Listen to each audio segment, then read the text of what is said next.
share my screen real quick. Y'all see that?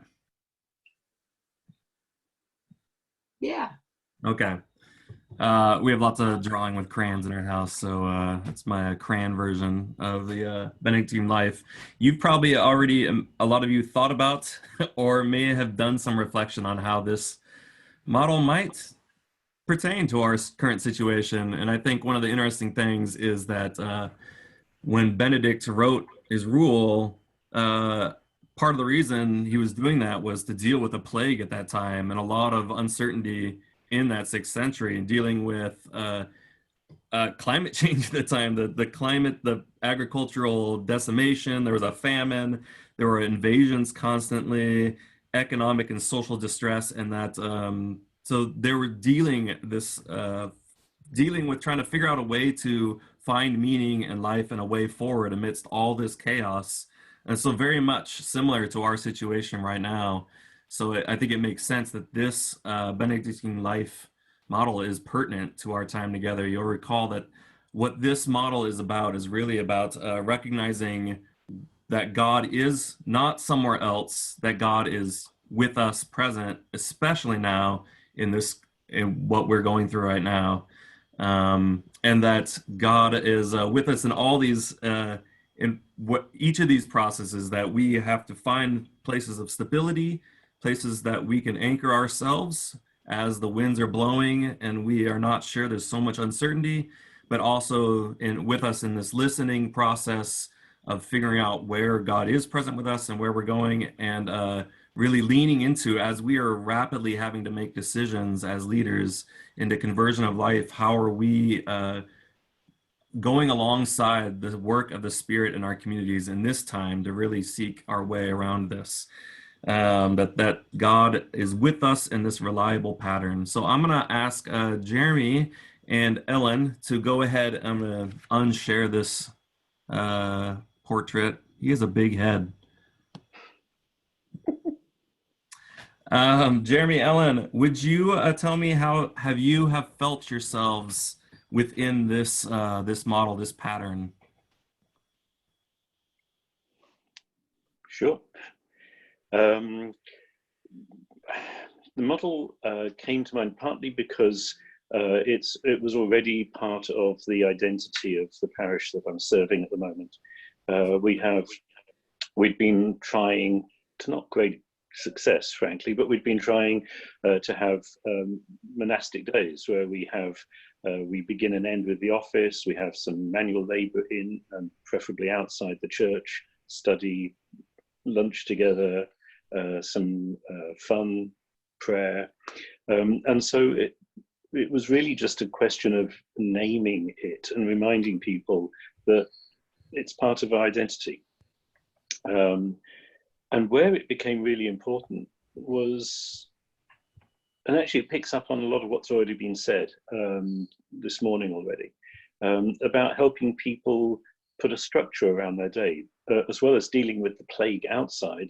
The rule is about how to structure community that can live together.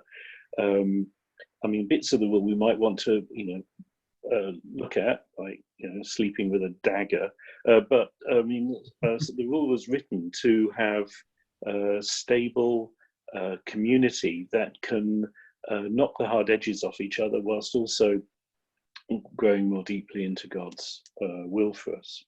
And that it has, that one of the things that we talk about the rule and about Benedictine life is its humaneness and its strive for balance, and to be able to find space in the day for the things that we need: rest, play, fun, prayer, work, study, eating, without any of those becoming too much. And so just reminding people of this, and then the outcome for us, both in terms of us community, was, as Ivar just said, reminding people that we expect to meet God here, now, where we are, and not when we can get back together in the future. So what are we going to do about this now? How we can have regular times for prayer, and don't put funny things up in the chat whilst I'm talking. um, how we can have how we can actually, so evening prayer has become really important for a lot of people because it means you can stop your workday and you know that we're transitioning into a different time, and having regular times to check in, how we can hear each other. So I've set up various times for people to be in touch. How am I listening? To what am I listening? I've set myself a rule that I now do not listen to anything that comes out of the White House. I feel a lot better for that. I do make sure I listen to people who are experts in what they're talking about. So I do listen to the health experts and the public health people. And as a parish, we're discovering what are we learning about ourselves now, and what out of this time do we want to take forward? What out of the previous time do we want to let go of? How are we going to be ready to move into a new future? Thanks, Jeremy. Ellen, how about you? How have you felt yourself present within this model? Well, this model came to me mostly, I think, because of my own anxiety about the future, and all the literature that was coming out about whatever the new normal is going to be. And I was just thinking, Benedict, who was in a very volatile time, uncertain time, reminded us that, like, God is not elsewhere, right? Like, even while we are in the midst of this pandemic, which we mentioned before could be a while, God is here with us. So I've been using this model in my head as a preaching tool, actually, and a leadership tool to sort of think about, how do I communicate hope in this moment, even if we're in the long term? How do I create stability? So in thinking about the road to Emmaus last week, Frederick Buechner kind of said that Emmaus was those places we go to escape, which I think many of us, including myself, have been often visiting these days, but that's where God meets us. Like, God meets us when we're in our pajama pants, when we've watched some show, like just in, like, this moment is it. Like, this is the stable, grounded moment, and to not get swept away with the unknown of the future. So I've been using it to sort of think about how do I incorporate sort of a sense of silence and groundedness in our worship together, to let this moment be what it is, and to allow God to work through that. And that God is working not in some future way, but present with us right now. I just feel like that's essential for the church, because it brings us hope, which is hard to grasp sometimes in the midst of all this. And I think it's really important for the church has something to say in this moment, this liminal space moment that we might be living in for who knows how long. And as we're changing and freezing and unfreezing, how do we create the groundedness so that people in our churches can do that in a way that's agile and resilient? So. Thanks, Ellen. I'm curious about the rhythmic side of this model. And Jeremy, I know we were talking the other day about, you were mentioning daily office and kind of seeing more people flocking to that. We've heard other folks talking about that. How has that piece played into what you are doing right now, or what you were seeing? This is to both of you. But. Yeah, I mean, a flocking might be a strong word, but we've had a few people who haven't normally who haven't had this as part of their life, are now making it part of their life, and are asking for further resources. And not just our place, and we've encouraged and helped people to join into other services going on around the place. And then talk about what they're gathering from that. I mean, just practically, it's easier for someone to online do this than trying to get together in any way. Just practically, it's helping people, and people can join in all sorts of ways and learn how to do this. So it's one thing we're going to be continuing. I think it's a delightful surprise how we've been doing some Compline, like how popular that is and how surprising God can be in that sometimes. Because I guess we just never really know how God's gonna like work with us in these moments. But our Compline service, I think you're right. Finding those moments during the day. I liked how Jeremy said about evening prayer, like as a transition moment of stopping to work and doing the other things. And the pattern of the life, how the daily office sets us up beautifully for that. And how so many of my colleagues, and I think many of you, are using the daily office, and it's becoming a rich source for people and a way for people to sort of ground and see other faces and connect in a way. Yeah. I found that I've been seeing the presence of God in the most unusual places during this time. It's often on all the mistakes in these digital calls and things like that. I'm curious if you guys have thought about if there's been a place you've really been surprised at the presence of God with you, or and if there are ways that you are helping encourage your folks to see God present in this situation, or as I call it, a shit situation. Jeremy, I'll let you go first. Thanks. I mean, one of the things, and it's sort of in the Benedictine Life model ideas ish, but just taking the time to, in a sense, listen to, but also watch, so that we could distill down for Holy Week, especially because all our services are on Zoom because it was better for our community because of that interpersonal connection. So how are we going to do Holy Week on Zoom? And so I spent some time with some others trying to distill out of all the liturgies some key ways in which we could have that symbolic action or presence happening where people were with stuff that they probably had in their house. And there's lots of help out there doing that. And so that was one of the ways in which people, so for example, the washing of feet, or this year I allowed washing of hands. I don't normally because of the pilot thing, but washing of hands has become life-saving this year. So that washing, I went to just across to my bathroom and washed my feet.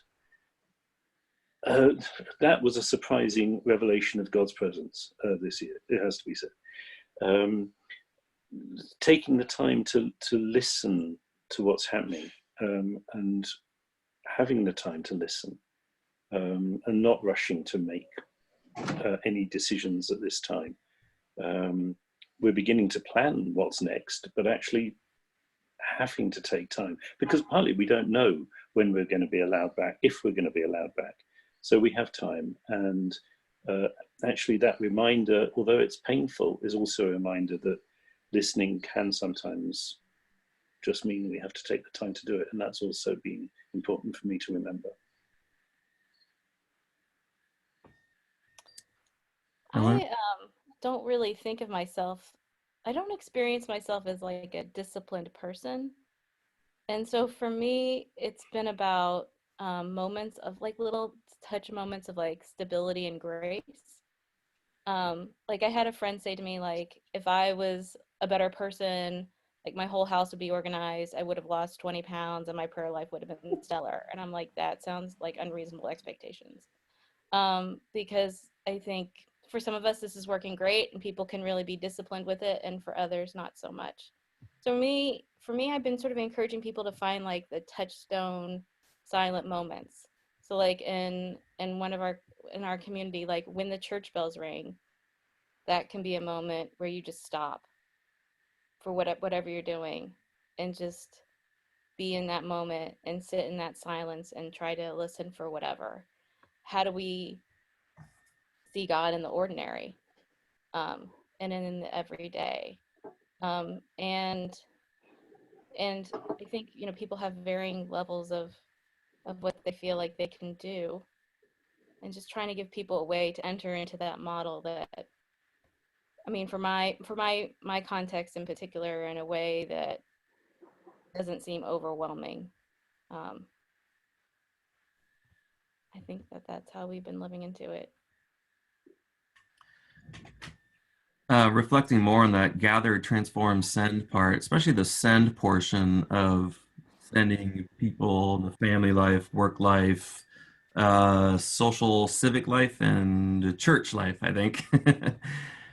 Those are kind of all mashed into one single location now in place. And I'm curious, I think with this model, I know I'm speaking out of my own need for this, that how to provide framing for our communities to continue to see God present in all those areas, but also create a sense of sanity and rhythm to that makes sense. I'm curious if you, either of you are working or thinking through ways or have ideas about how we can encourage more of that in ourselves, in our own work lives, as because that's even more mixed up for us, but in the people in our communities.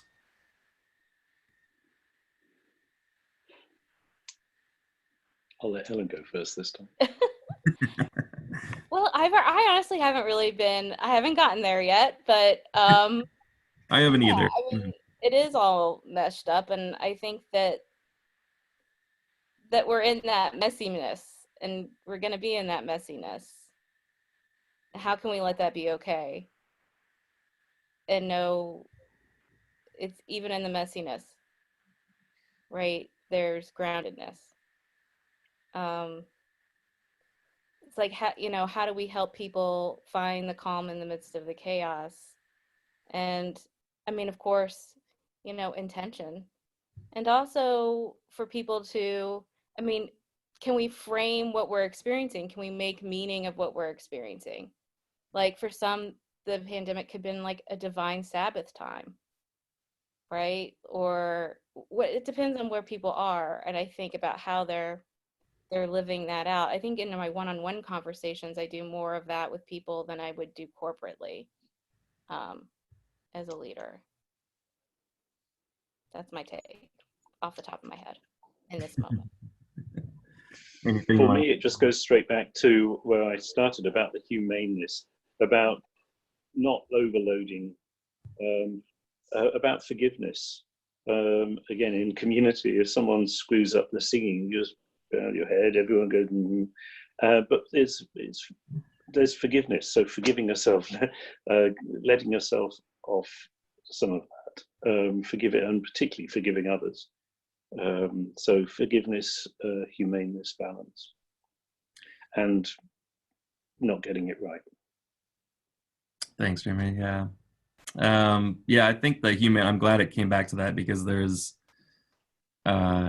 needing to hear that, especially as so many of our churches have turned to live streaming, or where you have to put on a performance, and that's getting exhausting for a lot of clergy. There's a more and more fatigue around this, and just acknowledge that it's okay for us to be human as leaders, and in fact, that is the best thing, that we can demonstrate that, and that God is present in that. And I think with our struggles as a community, the things we're doing to find a way to help ourselves and each other, I think this rhythm, this pattern, this stability in God, knowing that God is present with us, and being able to jump on board of that as we continue to look ahead, not too far ahead, because it's too anxiety producing sometimes, and things are changing every 2 weeks.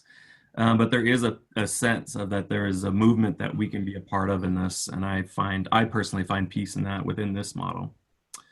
We are at the end of our time for our presentation. Paul, I'll turn it back to you. Thanks.